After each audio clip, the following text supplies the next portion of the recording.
Selamat pagi, Bapak Ibu hadirin sekalian. Baik, tampilan layarnya muncul ya Bapak Ibu sekalian. Jadi kalau tadi Mas Yaki sudah menjelaskan terkait PPh badan ya, seputar kewajiban perpajakannya.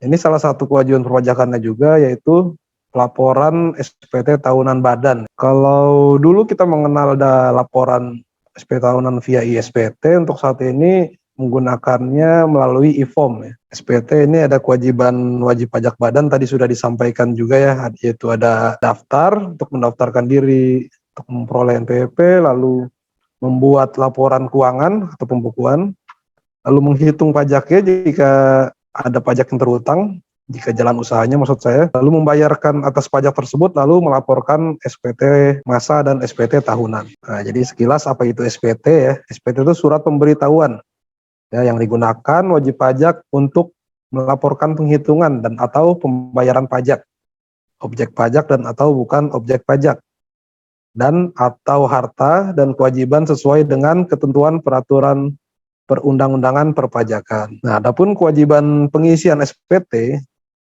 itu wajib pajak wajib mengisi SPT dengan benar, lengkap dan jelas dalam bahasa Indonesia dengan menggunakan huruf Latin, angka Arab, satuan mata uang rupiah, dan menandatangani serta menyampaikan ke KPP atau tempat lain yang ditetapkan oleh Direktur Jenderal Pajak. Jadi jenis SPT ada SPT masa. SPT masa itu diantara SPT masa PPN dan PPh.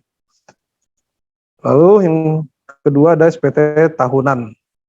SPT tahunan pajak penghasilan. Lalu bagaimana sih bentuk dan cara penyampaian SPT? Jadi SPT ini ada via elektronik dan ada SPT manual. Nah, untuk elektronik itu melalui laman DJP online atau ada laman penyedia jasa aplikasi perpajakan. Nah, lalu yang manual itu disampaikan langsung ke KPP di loket TPT atau bisa dikirim via pos atau jasa ekspedisi. Nah, ini untuk SPT tahunan yang wajib elektronik. Nah, yang wajib ini untuk kategori apa sih? Di antaranya untuk wajib pajak yang terdaftar di KPP BKM atau besar, Madya atau di Kanwil-Kanwil, lalu sudah pernah menyampaikan SPT dengan bentuk elektronik, itu juga harus wajib seterusnya melaporkan via elektronik. Nah, lalu untuk WP yang sudah diwajibkan menyampaikan SPT masa PPh 21 dalam bentuk elektronik, lalu 2 SPT masa PPh 23 dalam bentuk elektronik. Lalu untuk WP yang sudah dikukuhkan sebagai PKP, lalu ada yang WP yang dengan laporan keuangan di audit akuntan publik. Nah, itu semuanya wajib menyampaikan SPT tahunan via elektronik atau via e-form ya sekarang. Jadi selain yang tadi dijelaskan tadi, itu masih bisa memakai SPT manual ya. Jadi SPT manual itu untuk PPP baru nih, jika dia non PKP itu masih bisa kita laporkan dengan SPT manual, disampaikan ke KPP atau dikirim via pos. Nah, adapun batas waktu penyampaian SPT tahunan badan tadi sudah disampaikan juga dengan Mas Jaki, yaitu paling lama akhir bulan keempat ya setelah akhir tahun pajak ya, atau akhir April. Lalu batas waktu penyetoran jika ada kurang bayar di situ itu paling lama sebelum melapor SPT tahunan. Ya, jadi akhir bulan juga sebelum akhir bulan keempat juga sebelum pelaporan SPT tahunan. Bagaimana nih jika telat lapor atau telat bayar? Nah, itu ada sanksi administrasinya. Telat lapor itu denda sebesar 1 juta rupiah. Nah, kalau telat bayar, jika atas SPT kita tadi menimbulkan kurang bayar, lalu kita bayar telat, nah atas pembayaran atau penyetoran tadi, nah itu dikenai sanksi administrasi berupa bunga sebesar tarif bunga per bulan yang ditetapkan oleh Menteri Keuangan. Nah, itu untuk bunganya itu sendiri ubah ya, jadi bisa kalau penasaran berapa bunganya itu bisa dicek di pajak.go.id, karena tarif bunganya berubah-ubah sesuai yang ditetapkan Menteri Keuangan. Nah, lalu selain sanksi administrasi ada sanksi pidana ya. Jadi wajib pajak karena kealpaannya tidak menyampaikan SPT atau menyampaikan SPT tetapi isinya tidak benar atau tidak lengkap ya, sehingga dapat kerugian pada pendapatan negara, itu didenda paling sedikit 1 kali jumlah pajak terutang yang tidak atau kurang dibayar, dan paling banyak 2 kali jumlah pajak terutang yang tidak atau kurang dibayar, atau dipidana kurungan paling singkat 3 bulan atau paling lama 1 tahun. Lalu ada juga WP yang karena sengaja tidak menyampaikan SPT atau menyampaikan SPT dan atau keterangan yang isinya tidak benar atau tidak lengkap, sehingga dapat menimbulkan kerugian pada pendapatan negara, itu dipidana penjara paling singkat 6 bulan atau paling lama 6 tahun, dan denda paling sedikit 2 kali jumlah pajak terutang yang tidak atau kurang dibayar, dan paling banyak 4 kali jumlah pajak terutang yang tidak atau kurang dibayar. Itu bunyi undang-undang KUP-nya ya. Nah, lalu kita masuk ke e-form ya. Jadi cara penyampaian SPT tahunan secara elektronik yang dilakukan secara offline dengan mengisi form pada aplikasi Adobe Acrobat Reader DC dan menyampaikan pada website DJP online ya. Jadi seperti yang saya singgung tadi di awal, kalau dulu kita mungkin mengenal ada ISPT badan, nah kalau sekarang udah nggak bisa lagi nih SPT badan, jadi kita gunainnya e-form. Lalu apa saja sih ini yang perlu dipersiapkan ya? Jadi untuk badan kita harus menyiapkan laporan keuangan. Ya minimal tuh ada neraca sama laba rugi. Lalu daftar penyusutan jika ada aset di situ. Lalu daftar peredaran bruto ya untuk WP yang menggunakan tarif 2014 dilampirkan. Lalu surat pernyataan tidak ada kegiatan usaha, itu jika kita laporan e-form-nya nihil.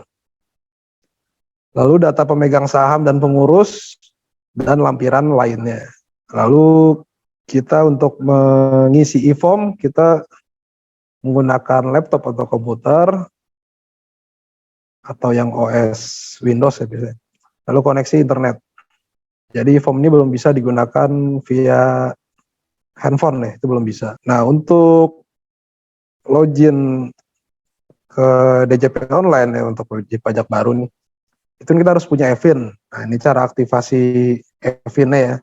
Atau bila mana kita lupa EVIN, nah ini syarat-syaratnya, diantaranya foto KTP, foto NPWP badan dan pengurus, foto KTP-nya, kirim email kpp03@pajak.go.id.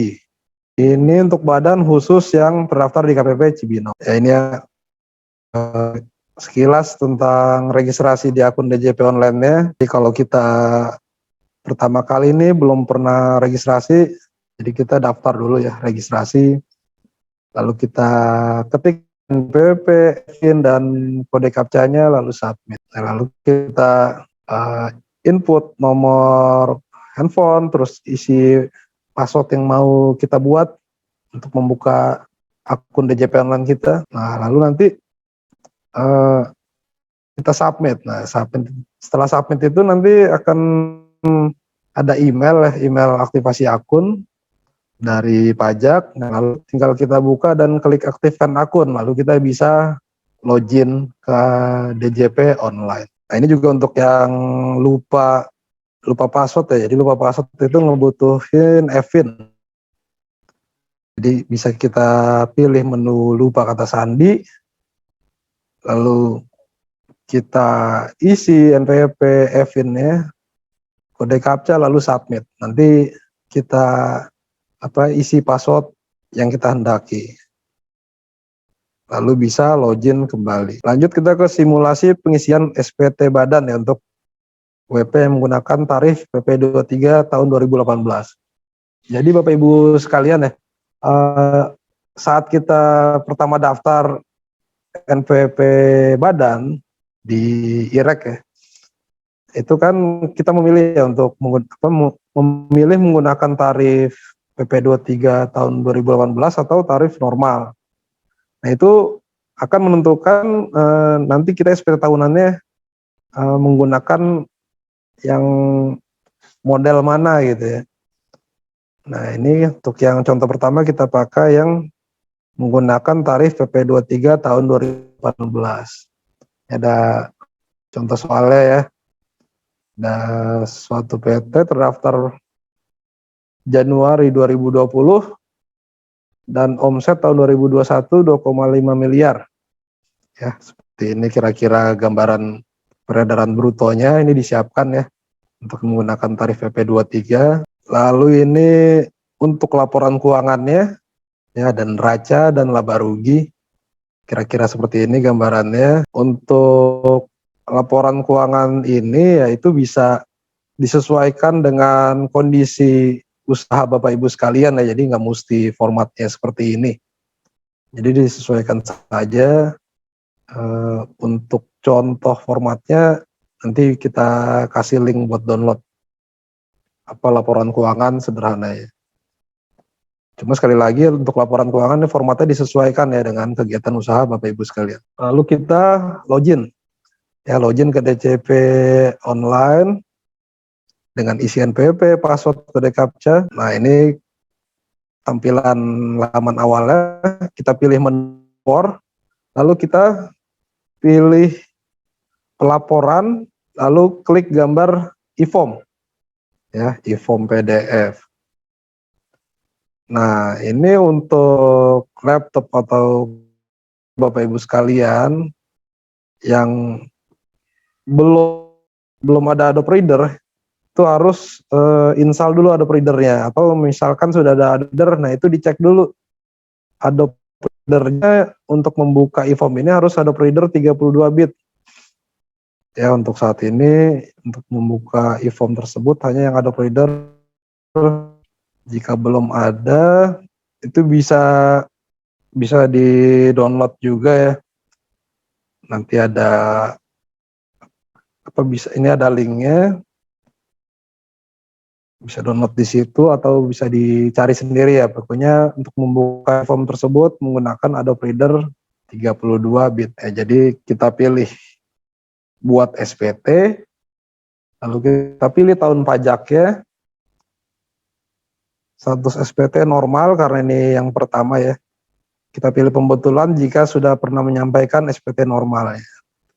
Lalu media pengiriman token, pilih email, lalu kirim permintaan. Nah, nanti langsung otomatis ke download e-form-nya ya di pojok kiri bawah biasanya.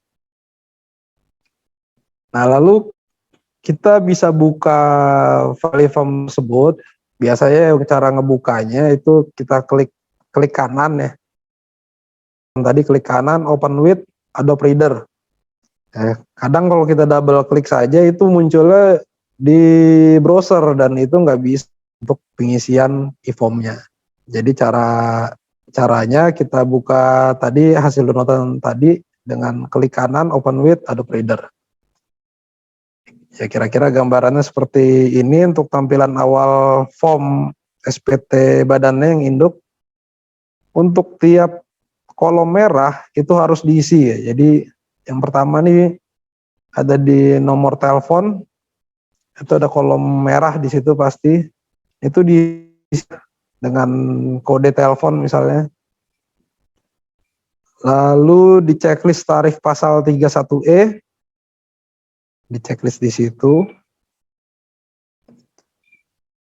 Nah, lalu di form SPT ini itu ada 6 lampiran dan beberapa lampiran khusus ya. Nah, ini disesuaikan ya dengan kegiatan usaha Bapak Ibu sekalian. Jadi nggak semuanya wajib diisi. Jadi disesuaikan. Nah, yang umum diisi itu lampiran induk sampai lampiran 5. Lalu ada lampiran khusus, ada aset tetap. Dan induk lanjutan serta lampiran 8A itu yang umum diisi. Ini contoh lampiran khusus 1A. Ya, ini diisi jika ada aset. Ya, jika ada aset dan mengalami penyusutan, ini diisi di lampiran 1A. Jadi kalau ngisi SPT itu diisi dari belakang ya Bapak Ibu sekalian. Diisi dari belakang sampai nanti ke induk. Ini diisi di daftar penyusutan fiskalnya, isi jumlah penyusutan komersialnya. Lalu lanjut ke lampiran 5 ya.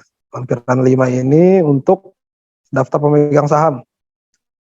Ini bisa dicek di akta ya, akta Bapak Ibu sekalian.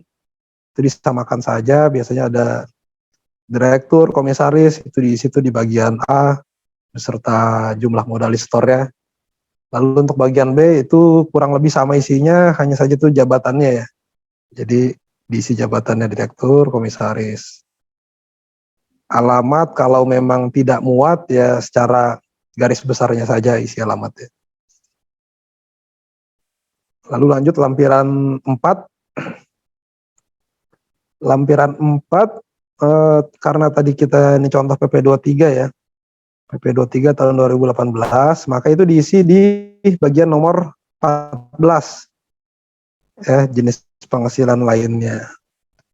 Itu kita ketikkan PPh final PP 23 tahun 2018. Ya, kita isi di situ, isi peredaran bruto, isi tarif, nanti PPh terutangnya akan terisi otomatis. Lalu isi juga jenis penghasilan lainnya jika ada. Jika tidak ada berarti hanya cukup yang di nomor 14 ini saja. Lalu bagian B, penghasilan yang tidak termasuk objek pajak. Ya, diantaranya ada sumbangan, hibah,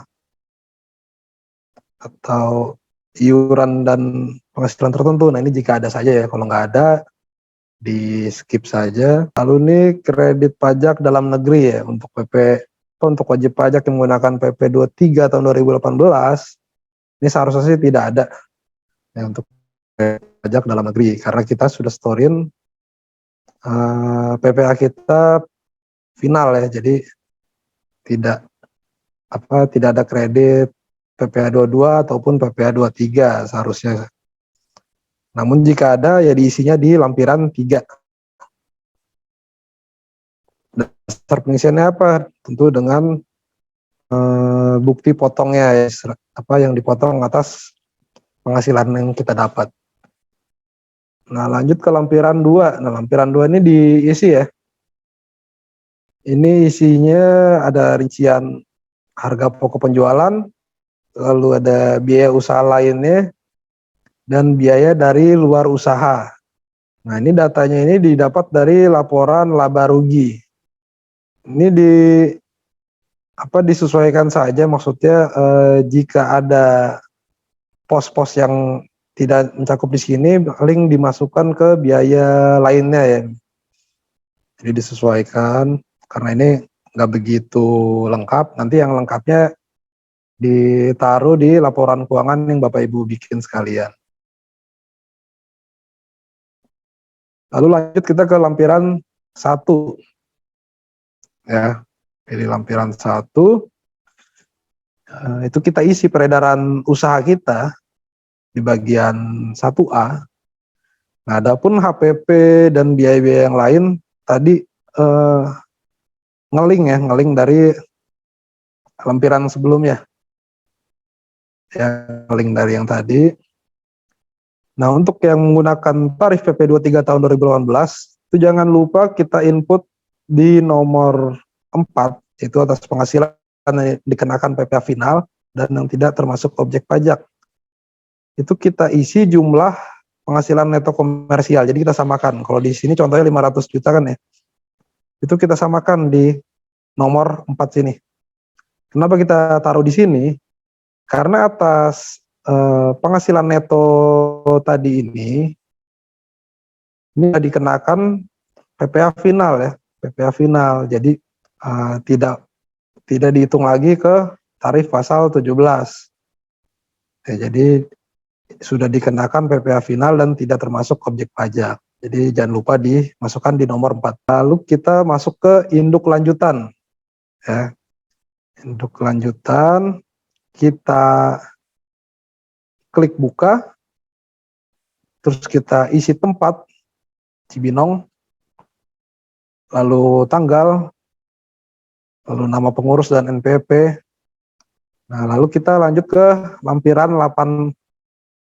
8A ya, atau sesuaikan dengan kualifikasi usaha Bapak Ibu sekalian. Lalu kita pilih buka. Itu untuk mengisi transkrip kutipan elemen-elemen laporan keuangan. Ini kurang lebih sama seperti dengan laporan keuangan, hanya saja ini versi lampiran dalam SPT. Jadi ini kita input dari laporan keuangan Bapak Ibu sekalian miliki ya. Jadi kayak di sini ada contohnya, misalnya ada modal saham, lalu di aktifanya ada kas, lalu ada piutang, lalu laba rugi yang bagian bawah juga diisi, disamakan dengan laporan keuangan Bapak Ibu sekalian. Bagaimana nih jika SPT-nya nihil ya? Jadi kalau nihil paling tidak ada modal ya, pasti ada modal nih, kita cek di akte. Lalu di bagian aktifanya paling tidak ada di kas berarti kan, kalau belum jalan usahanya. Laba rugi ya berarti kosong karena belum jalan. Lalu kita kembali ke induk lanjutan, lalu kita klik kirim. Setelah klik kirim, nah ini udah tampilan akhirnya. Tadi kan kita sudah menyiapkan laporan keuangan ya. Nah, laporan keuangan yang minimal neraca dan laba rugi itu dijadikan satu file PDF. Ya, satu file PDF dan kita unggah di bagian paling atas biasanya ya, laporan keuangan. Lalu untuk peredaran bruto PP23 yang tadi rekapitulasinya, itu kita scan juga, kita unggah ke di bawahnya laporan keuangan, nanti bisa dilihat sini ya. Nah, lalu kita ambil kode verifikasi, seharusnya sih langsung terkirim ya di email saat kita tadi download e-form. Nah, itu kita cek di email, ada kode verifikasi di situ. Nah, kita copy kode verifikasinya, lalu kita paste di kolom kode verifikasi di bawah. Di bawah ini ya, di bagian nomor 3. Lalu submit. Tunggu prosesnya. Nanti biasanya muncul notif tuh, SPT Anda berhasil terkirim, biasa gitu. Atau misalkan ada kegagalan saat pengiriman, nah itu biasanya ada kolom-kolom yang belum terisi, misalkan masih ada kolom yang masih merah, nah itu harus terisi, atau kolom modalistor. Nah, modalistor apa modal saham ya, kalau modal saham ini harus terisi juga. Nah, ini tampilan jika berhasil lapor ya. Jadi muncul bukti penerimaan elektronik, itu terkirim di laman DJP online kita dan juga di email Bapak Ibu sekalian juga. Lanjut kita ke simulasi yang menggunakan tarif umum ya. Tarif umum. Tadi sempat disinggung juga oleh Mas Jaki ya terkait tarif umum. Untuk pasal 17 itu tarif normal kita 22% dari penghasilan kena pajak. Penghasilan kena pajak ini adalah atas laba netonya. Lalu ada pengurangan tarif fasilitas ya, fasilitas pasal 31E itu sebesar 50% dari tarif normal. Atau artinya 11% dari penghasilan kena pajak. Itu untuk yang omsetnya sampai dengan 50 miliar. Nah, ini contoh kita tarif pasal 31E. Jadi di contoh sini ada peredaran bruto 3 miliar. Ya ini masih kurang dari 4,8 ya, berarti bisa menggunakan pasal 31E. Nah, lalu diceritakan sini laba netonya hanya 300 juta. Maka PPh terutangnya langsung saja 11% kali 300 juta. Ya karena tadi dia masih di bawah 4,8 miliar ya. Di bawah 4,8 miliar tuh langsung semuanya menggunakan fasilitas pasal 31E, yaitu 50% dari tarif normal. Maka di PPh terutangnya 33 juta. Lalu bagaimana nih jika omset yang lebih dari 4,8? Nah itu kita cari ya, jadi dulu atas labanya ini mana yang kita kenakan fasilitas, mana yang kita kenakan tarif normal. Nah, ini cara mencarinya ya. Untuk laba neto yang dapat fasilitas, itu cara mencarinya yaitu 4,8 miliar dikurangi peredaran bruto, lalu dikalikan laba neto. Ya, untuk contoh ini berarti 4,8 dibagi 5 miliar, dikalikan laba neto 300 juta tadi. Maka didapatkan 288 juta yang mendapatkan fasilitas pasal 31E. Tadi fasilitas pasal 31E kan 11%, jadi 11% dikali 288 juta. Jadi PPh terutang atas yang mendapat fasilitas itu 31,68 juta. Nah, lalu sisanya nih atas laba neto yang menggunakan tarif normal. Ya, tinggal kita kurangi saja atas total laba neto tadi ya 300 juta. Kita kurangi dengan laba neto yang mendapat fasilitas 300 kurang 288 didapatkan 12 juta. Nah, 12 juta inilah yang kita gunakan, yang kita kenakan tarif normal, yaitu 22%. Ketemu tadi 2.640.000, maka total PPh terutangnya untuk cash seperti ini 31 ditambah 2 juta sekian, totalnya 34.320.000. Jadi cara menghitungnya seperti ini. Kita pilah dulu gitu mana yang dikenakan tarif 31E, mana yang dikenakan tarif normal. Untuk pengisiannya kurang lebih sama, hanya saja di lampiran 1 ya. Jadi di lampiran 1 bila mana yang tadi menggunakan PP23 di nomor 4 kita isi ya, kita isi di penghasilan yang dikenakan PPh final yang tidak termasuk objek pajak. Nah, untuk yang menggunakan tarif normal, nah itu nomor 4-nya tidak diisi ya. Tidak diisi, dikosongkan saja.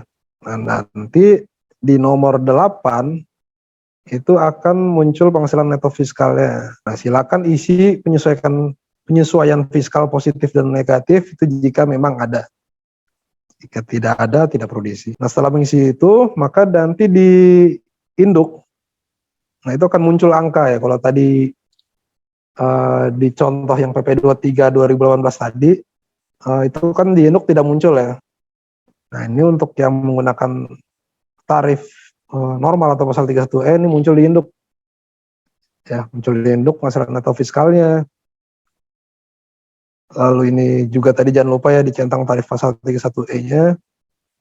Ini akan otomatis terhitung sendiri ya PPh terutangnya. Nah, PPh terutang tadi itu harus distorkan dulu, baru bisa lapor SPT. Tadi udah dijelaskan juga oleh Mas Zaki cara membuat billingnya ya. Jadi kita buat billing dulu, lalu distorkan ke bank atau kantor pos.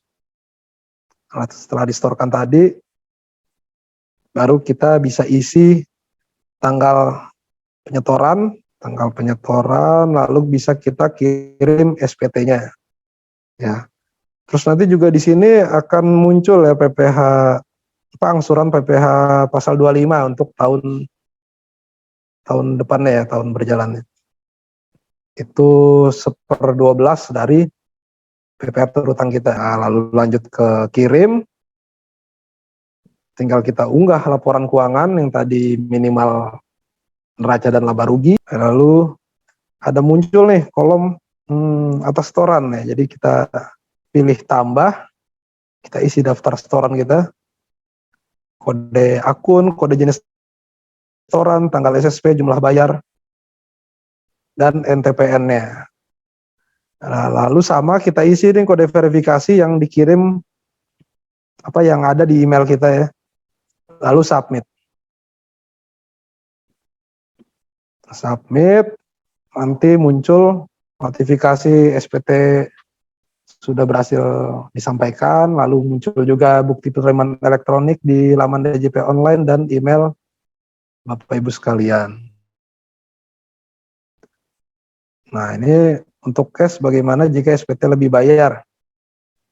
Ya misalkan Bapak Ibu yang menggunakan tarif normal dan memiliki kredit pajak lebih besar gitu ya, sehingga ada lebih bayar di sini gitu dari pajak yang sudah dibayar lebih besar dari PPh yang seharusnya terutang. Nah, itu kan akan muncul kolom PPh lebih bayar ya di bagian nomor 11. Nah, ini bisa kita pilih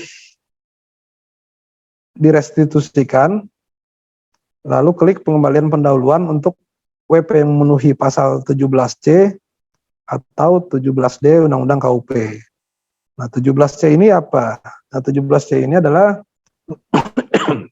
untuk WP yang memenuhi kriteria tertentu ya. Jadi WP patuh. Dan ini mempunyai keputusan tentang WP memenuhi kriteria tertentu dengan mengajukan permohonan ya ke KPP. Atau yang tanpa permohonan itu bisa menggunakan pasal 17D. WP yang memenuhi persyaratan tertentu. Atau WP badan yang menyampaikan SPT tahunan PPh dengan nilai restitusi paling banyak 1 miliar. Itu bisa dengan restitusi pendahuluan pasal 17D. Nah, kelebihan pembayaran pajak dikembalikan setelah dilakukan pemeriksaan ya untuk restitusi biasa atau penelitian untuk pengembalian pendahuluan. Jadi untuk jangka waktu pemeriksaan itu maksimal 12 bulan. Lalu untuk penelitian 17C itu 3 bulan maksimalnya. Lalu untuk penelitian 17D itu maksimal 1 bulan. Jadi untuk terkait tadi lebih bayar, bedanya apa sih ini pemeriksaan dan pendahuluan ya kalau dari segi jangka waktunya sudah jelas beda ya, maksimal 12. Pemeriksaan tadi 1 tahun maksimal dan pendahuluan maksimal 1 bulan. Nah, ini yang ada bedanya lagi. Kalau untuk pemeriksaan ini itu biasanya hasilnya sudah final ya. Jadi apa yang dari hasil pemeriksaan nanti itu hasilnya sudah final, entah itu disetujui semua atau sebagian atau ditolak, itu hasilnya sudah final biasanya. Nah, kalau untuk pendahuluan ini masih bisa diangkat ke pemeriksaan bila mana dalam penelitiannya nanti ternyata ada kekeliruan atau kesalahan dalam pengisian SPT lebih bayar ya. Bedanya seperti itu ya kurang lebih. Baik, kira-kira seperti itu untuk gambaran pelaporan SPT badan via e-form. Terima kasih Bapak Ibu atas partisipasinya untuk kelas pajak hari ini. Ya, nanti sampai jumpa di besok ya untuk bahas PPN, dan insya Allah untuk info kelas pajaknya kalau bisa kami rutinkan tiap bulan tapi untuk WP baru ya. Dan kalau ada info lain silakan follow Instagram dan YouTube kami untuk tutorial atau informasi seputar perpajakan. Terima kasih Bapak Ibu, mohon maaf apabila dalam penyampaian banyak kekurangan. Selamat siang, wassalamualaikum warahmatullahi wabarakatuh. Waalaikumsalam warahmatullahi wabarakatuh.